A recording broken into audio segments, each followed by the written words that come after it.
Comme vous le voyez, ce n'est pas notre président qui va être à la manœuvre, sinon un bénévole qui va le remplacer. Notre président est malade, il vous prie de l'excuser, mais il est de tout cœur avec nous. Voilà. Donc le programme est simple, nous commencerons par une présentation du travail de Pastor au Martinet, réalisé par le premier président de l'association, Christian Baillet. Ensuite, je vous lirai le discours du président dans son intégralité. Puis nous donnerons la parole à monsieur le maire, madame la conseillère générale. Et puis ensuite, nous passerons aux agapes qui nous attendent au fond de la salle. Alors on va commencer par la présentation. On a un petit problème technique avec le son, mais on a trouvé une solution.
puisque, comme je le dis sur la fin, il y a de nombreux disparus qu'on revoit, là, et c'est toujours un peu émouvant. Voilà, donc je tenais à ce que Guy soit là également. Et puis j'excuse donc Jean-Jacques Cassard qui est pris chez lui, donc quelques petits soucis de santé. Donc. Voilà, que vous dire, j'ai la mémoire qui flanche, je vous l'avoue. Donc 20 ans, représenter 20 ans, reprendre 20 ans du passé de cette association m'a semblé très difficile. Donc je m'en excuse par avance si j'ai oublié certains événements, certaines actions que nous avons réalisées. M'en voulez pas. Voilà, donc si vous avez des questions, simplement. Et après je passe la parole à Bernard. Sur ce lointain maintenant, ce lointain passé.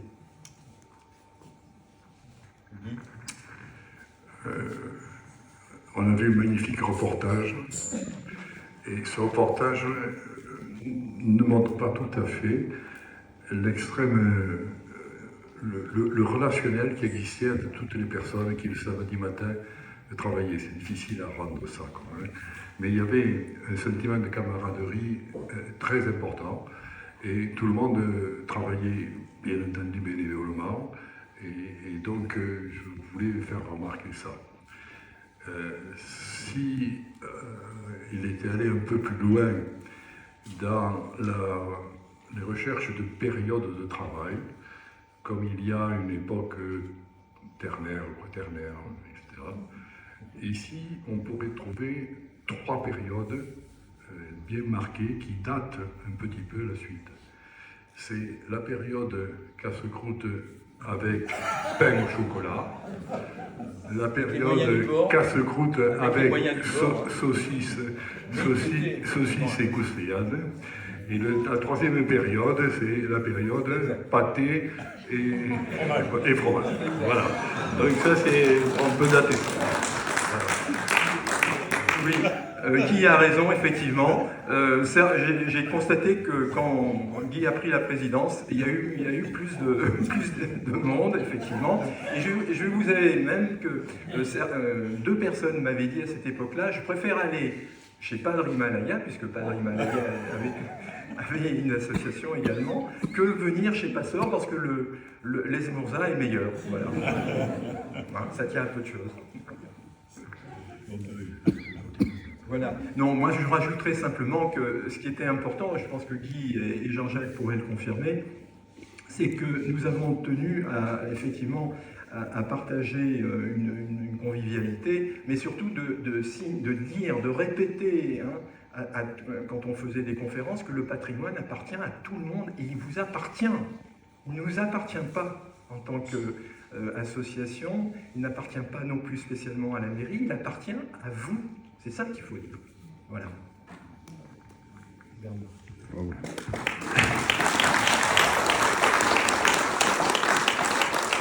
Bien, je vais vous lire le discours qu'avait préparé René Le Gall. Ça va faire entre 8 et 10 minutes. Pour 20 ans, c'est pas beaucoup, c'est pas cher payé, je trouve. C'est un peu long, mais c'est pas cher payé. Bien. Alors. Bonsoir à tous, je voudrais d'abord vous remercier de votre présence parmi nous ce soir. Je voudrais en particulier remercier pour leur bienveillance et leur présence Yves Portex, notre maire, Martine Roland, notre conseillère départementale, et Sandrine Fabier, de la communauté des communes en charge du tourisme, les présidents des autres associations et les membres du conseil municipal, et surtout les anciens membres de notre association. 20 ans déjà, une grande aventure. Comment est né Pastor ? Un voisin de la Forge a souhaité l'acheter en 2003. Des personnes sensibles au patrimoine, parmi lesquelles on peut citer M. Caparros, Noël Auguette et Gilbert Rion, ont demandé au maire d'utiliser son droit de préemption. Le maire a agi dans ce sens. Cette forge était en bien mauvais état. Dans un premier temps, Noël Auguette a fait faire quelques travaux sur la porte d'entrée de l'atelier, par une équipe de chantier jeunesse de la Fondation du patrimoine de Villefranche-de-Conflans. Le chantier était vaste. À la demande de quelques membres du conseil municipal, une association a été créée, Pastor. Et alors là, je vais vous dévoiler un secret, je vais vous dire ce que signifie Pastor. Patrimoine, ça c'est encore une invention de Christian Bailly. Giberion. Alors, patrimoine, association sorédienne, travaux, organisation, restauration.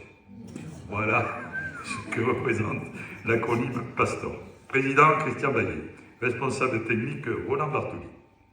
Le chantier de la restauration a duré jusqu'en 2016. La toiture de l'atelier a été refaite à neuf. La grande arche de l'aqueduc a été réparée. La petite arche qui se fendait par le milieu a été renforcée. Dans l'atelier, un étage et un escalier ont été ajoutés. La statue de Saint-Éloi, fabriquée par Gérard Lepron, je ne sais pas s'il est par là, je ne l'ai pas vu, non. Siège dans la niche prévue à cet effet. La roue à aube et le martinet sont installés plus tard. Les éléments du circuit d'eau, trompe, caisse du haut, conduit précédant la rue à aube, sont créés et mis en place. Bernard Margaille se charge d'étudier et de fabriquer 2 maquettes montrant le fonctionnement de la forge. Ces maquettes font l'admiration de tous les visiteurs. Des bénévoles en retraite de toute origine professionnelle ont œuvré à cette formidable restauration. Leur nom a été inscrit sur un document enfermé dans une bouteille close par un bouchon fermé à la cire. C'est une trace tangible pour les générations futures. Et cette bouteille se trouve dans une des arches du Martinet. En dehors de la forge, on peut citer d'autres travaux, tels que la création et l'entretien du sentier des Cazottes avec le support de la communauté des communes pour les panneaux indicateurs, la découverte et la mise au jour d'un four à chaud près de la maison de retraite, la réfection de plusieurs tables, d'un mur et du point poubelle de Notre-Dame-du-Château, ainsi que l'enlèvement manuel des feuilles mortes. On a procédé au nettoyage des faunes, la faune nord et pardale, la réfection du sentier de la faune d'albisme, qui était en mauvais état, la remise en état d'une cabane de berger à la Soulane, la restauration de la station basse du câble transporteur que l'on peut trouver maintenant en face du Martinet, la restauration de 3 stations de croix du chemin de croix de Notre-Dame-du-Château qui est en cours. Quelques membres de Pastor ont donné plusieurs conférences et expositions qui ont été organisées pendant ces 20 ans.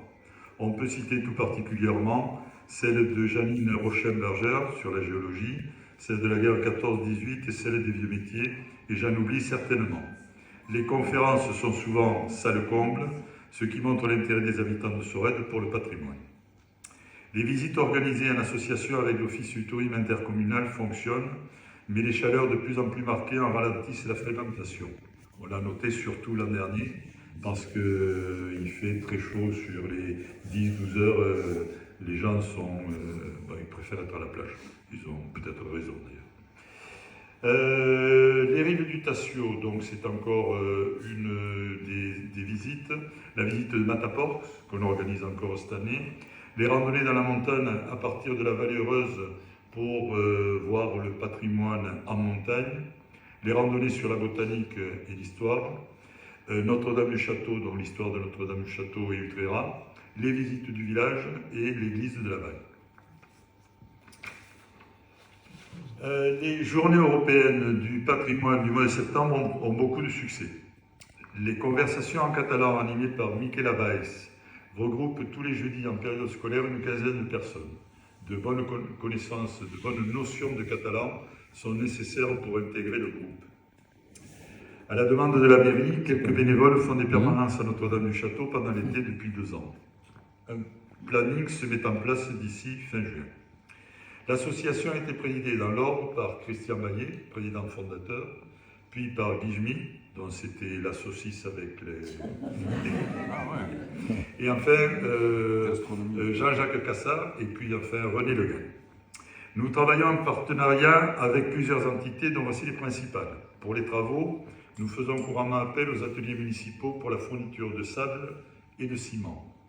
Récemment, l'atelier mécanique a été utilisé dans le cadre de la restauration de la station basse du câble transporteur. Pour les démarches, nous avons souvent affaire avec les services administratifs de la mairie. Monsieur le maire et la DGSE, nous avons toujours été bien reçus. Nous avons reçu des subventions par la mairie et le conseil départemental, et récemment nous avons reçu, l'an dernier d'ailleurs, un don de 2430 € par l'association Ultra Trail, qu'ils en soient remerciés. La communauté des communes nous aide dans l'organisation des visites d'été et les panneaux du sentier des Cazottes. À quelques reprises, l'entreprise Rebudget a déplacé et mis en place des ensembles importants, comme la caisse de la Trompe des Pyrénées et la station basse du câble transporteur. Nous organisons fréquemment des conférences en partenariat avec Médialettre. Le groupement pastoral nous a fourni de l'eau à plusieurs reprises pour la restauration de la cabane de la Soulane, et ça a été très important pour nous. Alain Cavaillé, des Feux de la Saint-Jean, nous met la sono à disposition à différentes occasions, surtout pour les repas de fin d'année. Et à ce jour, qu'en est-il du bénévolat? Notre association compte actuellement 64 adhérents, dont la moyenne d'âge augmente d'1 an par année. Ça veut donc dire qu'il n'y a pas de jeunes qui poussent derrière nous, c'est-à-dire avec peu de renouvellement.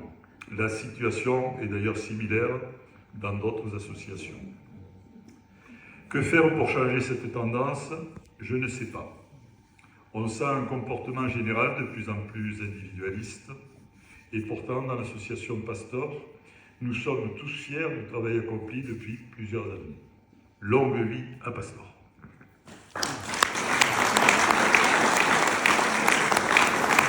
Bonsoir à toutes et à tous.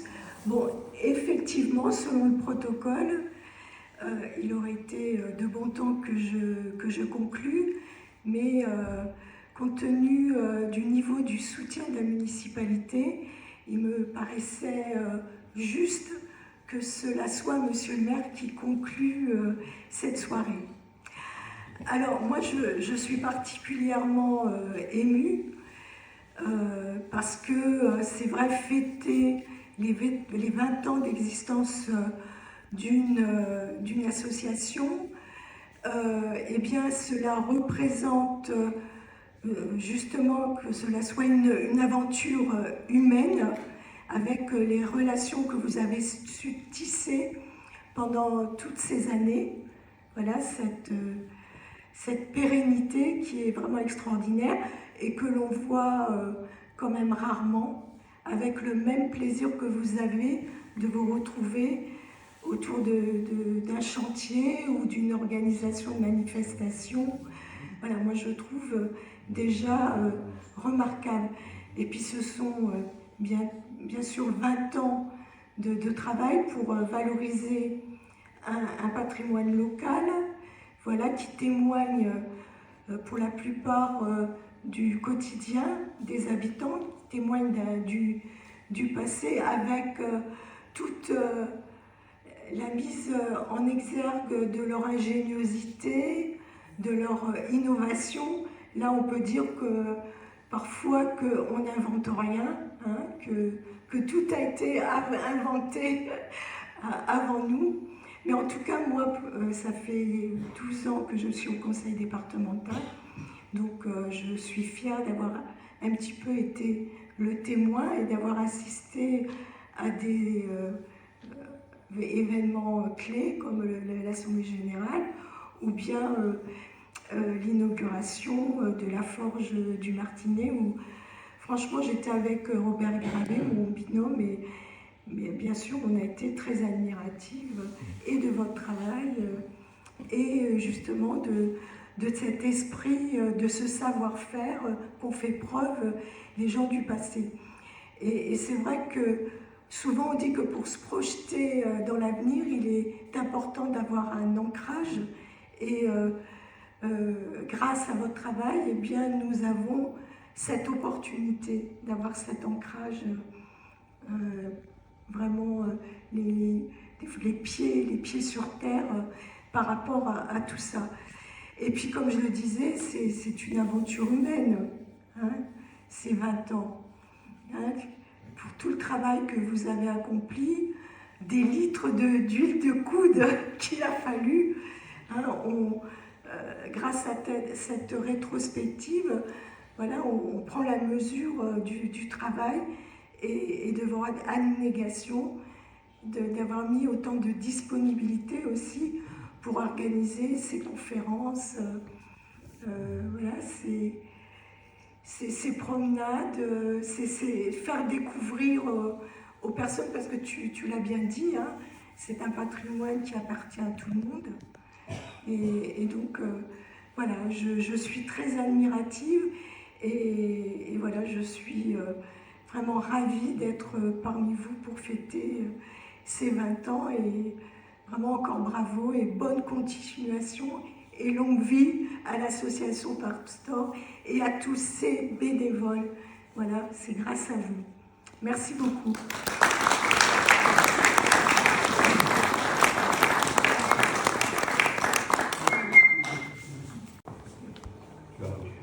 Oui, d'accord. De toute façon, tout a été dit, presque. Voilà, donc d'abord bonsoir à toutes et à tous, bien sûr. Fier d'être parmi vous pour fêter ce 20e anniversaire de l'association. Bon, ce que je voudrais dire, c'est que le tissu associatif de Sorel est quand même riche et très vivant. Et c'est vrai que l'association Pastor est une des principales associations. Le patrimoine, c'est important de le pérenniser, parce que dans le patrimoine, il y a le passé, il y a le présent, mais aussi il y a ce que l'on va léguer aux générations futures. Et le patrimoine, je le pense, c'est l'âme, hein, c'est l'essence, c'est l'identité d'une commune. Alors, dans toutes les communes françaises, il y a un patrimoine commun. Il y a une église, souvent un château, une place, hein, mais après, il y a un patrimoine qui est propre à chaque commune. Et je pense que ce que l'association Pastor a voulu faire, c'est s'occuper précisément de ce patrimoine. Et je dirais même de ce patrimoine et même du patrimoine insoupçonné. Et ça, je me tourne vers Christian parce que c'est un terme qu'il aime bien, le patrimoine insoupçonné de la commune, n'est-ce pas Christian? Voilà. Alors, bien sûr, vous avez été nombreux à vous impliquer pour valoriser et pour restaurer ce patrimoine. Et je me dois, en tant que maire, de vous rendre hommage et de vous remercier. Et c'est vrai, comme ça a été dit, qu'il y avait dans cette présentation aussi de la nostalgie quelque part, hein, parce qu'on a vu des visages que malheureusement on ne voit plus, hein, certains ayant disparu, certains ayant vieilli et ne sortant plus ou très peu dans le village, mais ces personnes-là aussi ont largement participé non seulement à la restauration de la forge, mais aussi à la restauration notamment de l'église de la Vaille, hein, et puis je passerai sur le chemin des Cazottes et toutes les autres restaurations. Voilà. Alors après, dans le patrimoine, j'ai bien aimé l'intervention de Guy, hein. Ça c'était le bon côté, la convivialité. Alors, je dirais que dans notre patrimoine, il a cité pas mal de choses, des asmorzades, mais il y a peut-être un terme que tu n'as pas cité, c'est celui de gariffe ou de bougnette. Les garifes, il a mangé pas. Parce que, Il y avait des rousquilles.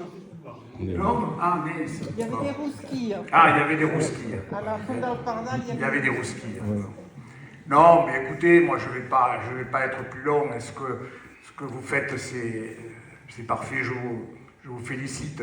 Ce que je peux dire aussi, c'est que la mairie, et ça a été dit, a été quand même un partenaire très présent, hein, je pense même dans tous les domaines, que ce soit la logistique, le matériel ou même les finances, hein, et que la mairie continuera bien sûr à être présente pour que vous puissiez continuer à entretenir, à faire vivre notre patrimoine. Hein. C'est important. parce qu'encore une fois, je le répète, c'est ce qu'on va léguer aux générations futures. Voilà, chers amis, ce que je voulais vous dire à ce jour anniversaire. Avoir une pensée aussi pour notre ami René, qui n'a pas pu être parmi nous, parce que c'est aussi quand même une cheville ouvrière de cette association. Lui dire que on pense à lui et qu'on boira un coup à sa santé, n'est-ce pas? Voilà ce que je voulais vous dire très brièvement. Encore une fois, bravo, bravo. Et puis bon anniversaire et per molts anys. Voilà.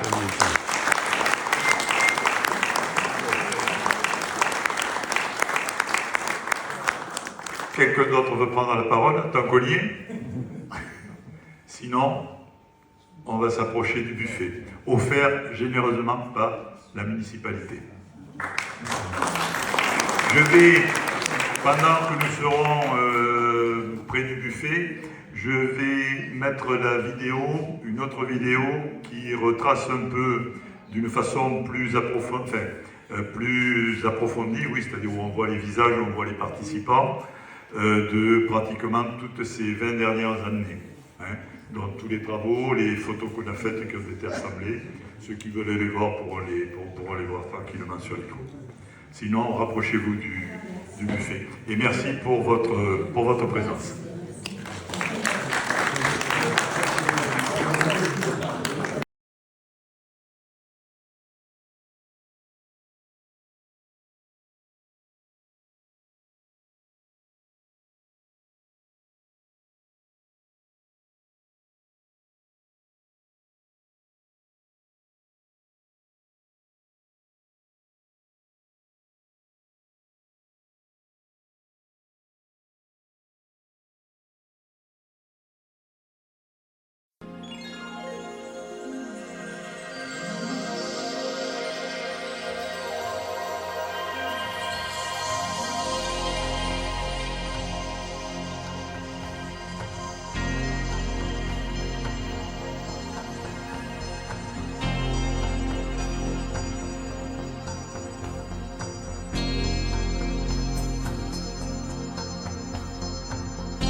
On est à Truel, là. Je vais pas m'engager après.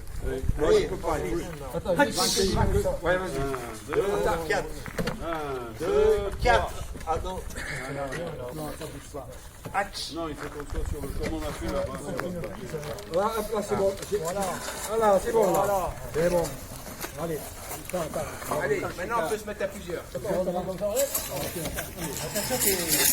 les boosters. Aïe. Ah, mais celui-là, il sert tout. Bon, tiens, il faudrait soulever ça et le rentrer. Voilà, ouais. Vas-y, soulevez un peu. Voilà. Ah, mais c'est bon. Voilà. attention, elle va arriver devant, mais c'est vous. C'est bien. Qu'est-ce qu'il y a là-bas? Qu'est-ce qu'on fait là? On dirait une tortue romaine. Lâche tout. Attention derrière toi, Jean-Jacques, attention derrière toi.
Attends, là il faut la monter d'un côté. Non, la main droite. On va la monter La d'un droite côté. est basculée. Attends, je préconise un autre truc, moi. Ouais. Après moi, bien. vous allez rentrer chez vous. Les bâtisseurs. Côté par côté. Les bâtisseurs. par côté. Les bâtisseurs. On va lever, on va mettre des cales, on va mettre des pieds dessus. On va mettre des cales, une pierre. Et après, on va lever ici, on va mettre des Voilà. cales. Non, mais Et quand attends, on arrive à peut-être- hauteur, on pourra peut-être la Ah, faire. mais un un, bout. on peut la monter. Non, on mais peut un monter bout, on peut là. la monter. monter un bout. Pourquoi qu'on va le monter Oui, là-bas ce coup de Attends, bout de attends, pierre est attends, plus léger. attends, On va mettre ceci là. le bout est plus léger. Attention les mains. Attention à vos doigts. Attention les doigts. Parce qu'il y a, on est loin, tu vois, on est loin. Attends, Tu devrais pousser là-bas. les pieds, il faut les rapprocher. Pousse-la, pousse-la. Le meilleur, c'est celui-là. Fais-la venir là-bas, fais-la venir là-bas. Non, pas là. Dans ce sens, on la soulève. Putain, mais c'est le vrai Allez, Gilbert, pousse. lui. Allez, pousse. Quand je vois des conneries. Allez. Allez, un petit effort. Allez, encore. Encore. 1, 2, 3. Voilà. Poussez-vous, enfin. Ça y est. Super, les mecs. Je vous l'avais dit de le mettre une.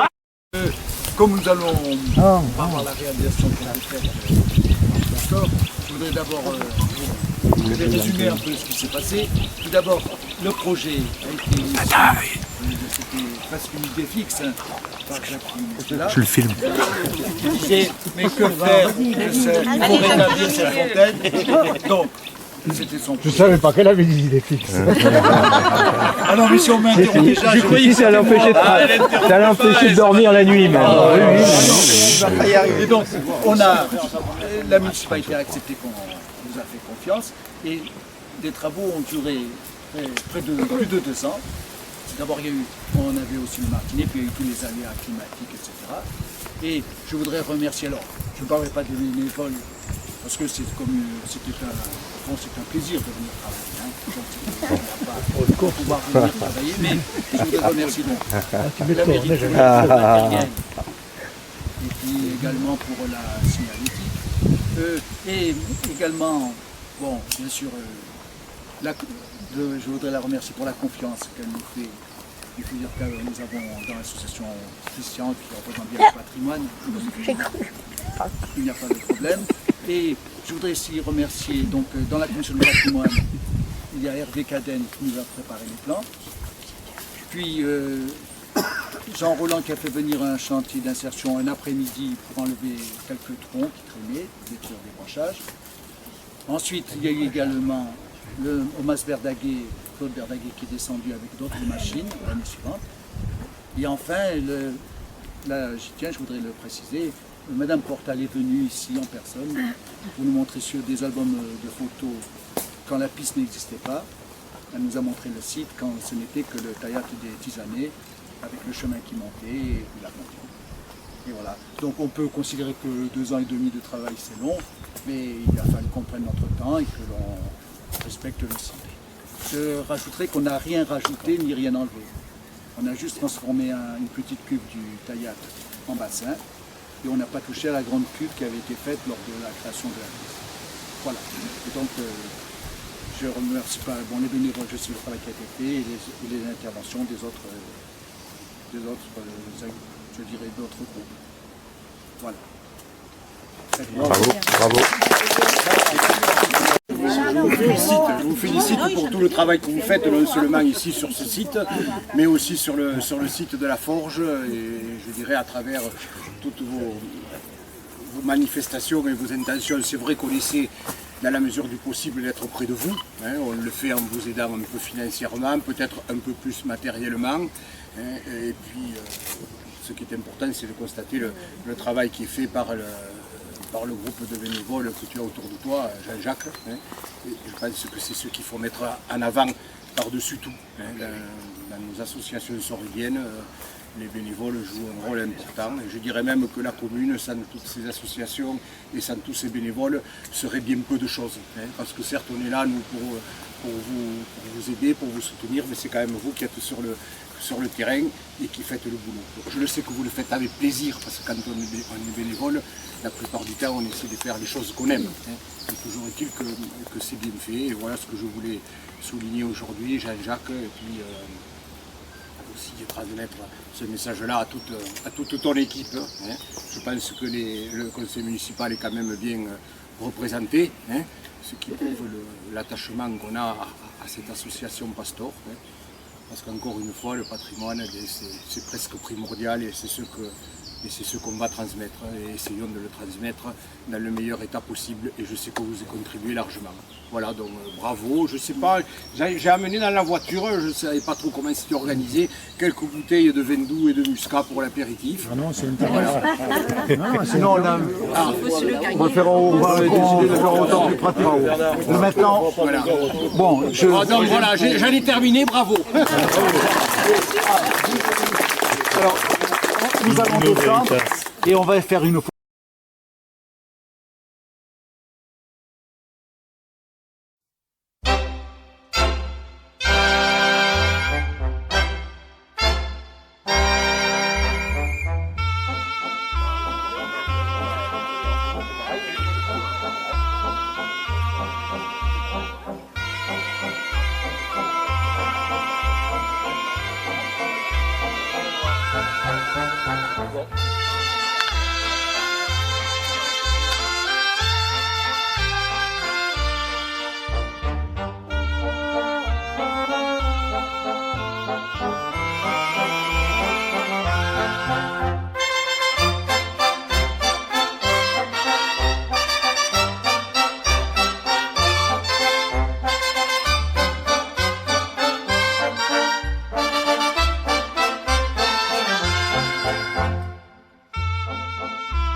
La maquette dont je décris la construction est celle du martinet de la forge catalane de Sorède, édifiée en 1784. J'y ai rajouté les outillages afin qu'elle soit animée. La recherche bibliographique me conduisit à consulter les ouvrages publiés entre le XVIe et le XIXe siècle, dans lesquels je trouvais les informations relatives aux 10 outillages. J'optais pour l'échelle 1/20, qui donnait une roue de 11 cm de diamètre et une maquette d'environ 1,5 m de côté. La phase suivante fut donc la réalisation des plans à cette échelle. Je commençais par l'ensemble roue-marteau pour pouvoir limiter les frais si les essais se révélaient infructueux. Ne disposant pas d'outils spécialisés, j'ai utilisé les outils habituels du bricoleur. Pour des raisons de solidité, à cause de leur taille réduite, j'ai dû remplacer le bois par le fer dans certaines pièces, comme les tenons et les cames. La pièce la plus compliquée à construire fut sans conteste la roue, et plus particulièrement les quarts de roue et les assemblages. Les outillages terminés, j'ai préparé l'ébauche du réservoir, indispensable à la réalisation des essais. Comme on peut le voir, à part quelques fuites d'eau, l'expérience est concluante et valide le choix de l'échelle 1/20.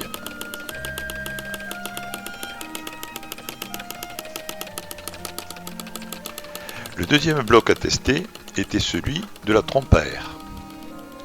J'optais pour une trompe unique. La difficulté essentielle résida dans l'obtention de l'étanchéité, le siphon et l'assemblage de l'ensemble. Ici aussi, le résultat est concluant, même si le volume d'air produit est faible. L'échelle 1/20 était confirmée. Mais comment construire les murs?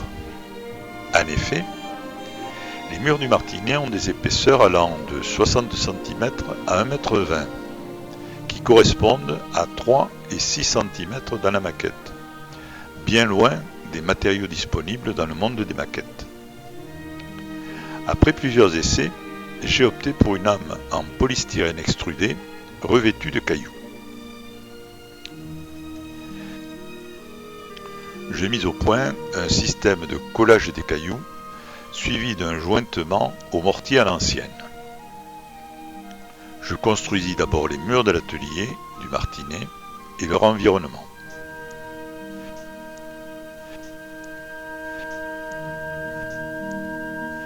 Le travail du bois pour la toiture et les éléments intérieurs fut un exercice de patience et les allumettes furent très utiles.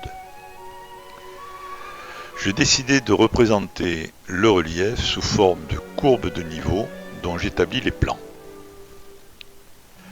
Pour alléger la structure, je réalisai des caissons creux sur lesquels viendraient s'appuyer les arches et les éléments de surface. Vinrent ensuite les arches de l'aqueduc et autres éléments de relief.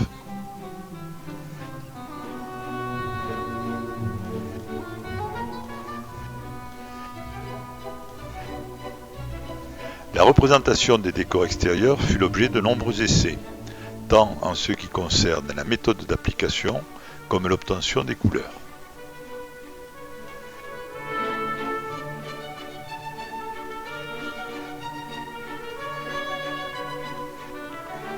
Je réalisai l'alimentation en eau sous forme de circuit fermé à l'aide d'une pompe de remontage immergée dans un réservoir décor.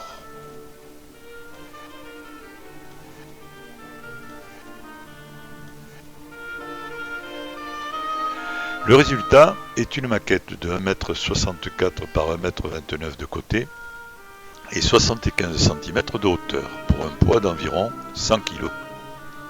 Elle est composée de 48 éléments regroupés en 28 blocs assemblés ou juxtaposés pour permettre le démontage et la manutention, plus une installation hydraulique et une installation électrique. Sa réalisation a nécessité plus de 1000 heures de travail, beaucoup de créativité et de persévérance. Cette maquette est visible sur le site du Martinet à Sorène.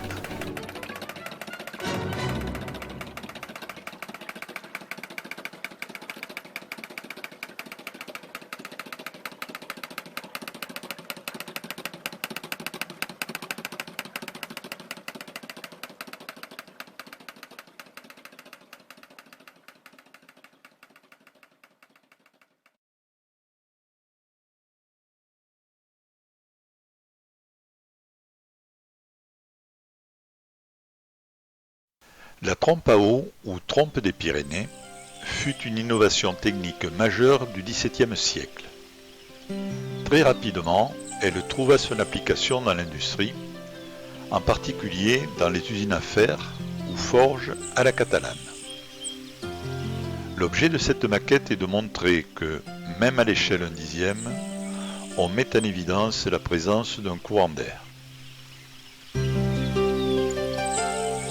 J'ai incorporé dans les murs de la cuve des vents le siphon qui empêche l'air de s'échapper avec l'eau, sans oublier la pierre d'éclatement.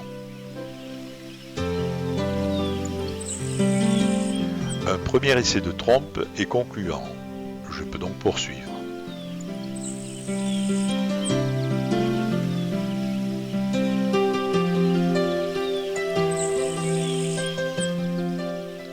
Un trop-plein est nécessaire pour maintenir un niveau d'eau constant dans le réservoir et donc un débit constant sans refoulement d'air.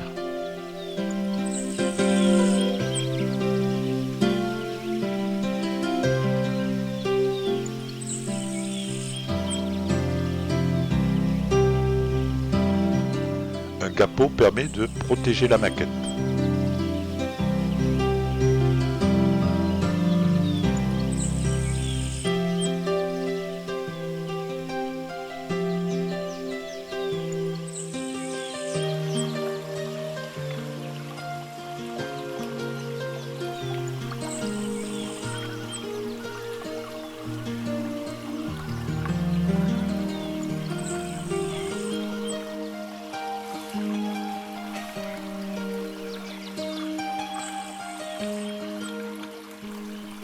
Je me brûle les doigts.